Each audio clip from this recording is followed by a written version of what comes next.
آج کے دور کے انسان نے روٹی کو اور رزق کو نصب العین بنا لیا ہے زندگی کا. ایسے لگتا ہے کہ ہم دنیا میں شاید آئے ہی اسی خاطر ہیں کہ بس کمانا ہے اور کھانا ہے. تاریخ میں روٹی کو کبھی اتنی اہمیت حاصل نہیں تھی جتنی آج ہو چکی ہے.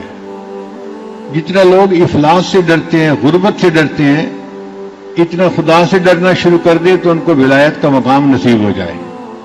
ہر وقت ڈر لگا رہتا ہے غربت نہ آ جائے، پیسہ نہ کم ہو جائے. شریعت نے کسب حلال کو عبادت کہا ہے. نبی اسلام نے ارشاد فرمایا القاسب و حبیب اللہ، ہاتھ سے محنت مزدوری کر کے کمانے والا اللہ کا حبیب ہوتا ہے، اللہ کا دوست ہوتا ہے. دین اسلام اتنا خوبصورت ہے کہ اس نے ہمیں اعتدال کا سبق دیا ہے. نہ تو دین میں لگ کر دنیا کو خیر بات کہہ دیں اور نہ دنیا میں لگ کر دین سے غفلت برتیں. شریعت کہتی ہے کہ تم دین پہ بھی رہو مگر اپنی دنیا کی ضروریات کو بھی پورا کرو. ایسا دور آ گیا ہے کہ آج جھوٹ سے حرام روزی کمانے والے باعزت ہیں اور سچ بول کر غربت کی زندگی گزارنے والے آج ذلت کی زندگی گزار رہے ہیں.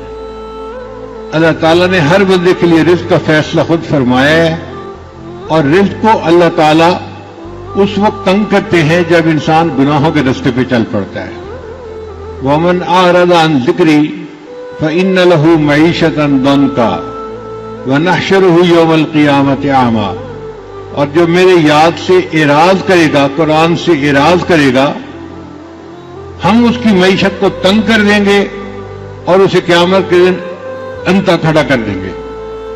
اب بتائیے کتنی بڑی سزا ہے. اسی لیے کئی لوگ جو دیکھنے میں بڑے امیر ہوتے ہیں ان کا رزق بڑا تنگ ہوتا ہے.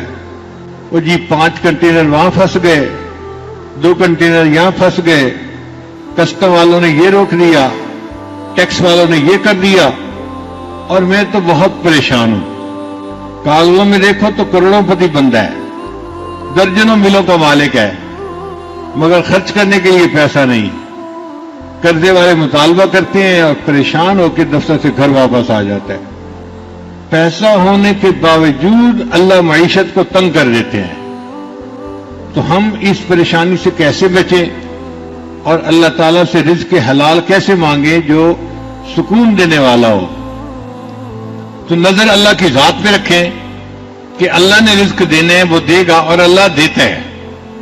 پلے رزق نہ بندے پکھو تے درویش، پلے رزق نہ بندے پکھو تے درویش، جنہ تکیا رب دا انہ رزق ہمیش. جو اللہ پہ توکل کرتے ہیں اللہ انہیں ہمیشہ رزق عطا فرماتا ہے، اللہ رزق کا بندوبست کر دیتا ہے. تو نظر اللہ کی ذات پہ رکھیں، پھر دیکھیں اللہ تعالیٰ آپ کو کیسے رزق عطا فرماتے ہیں.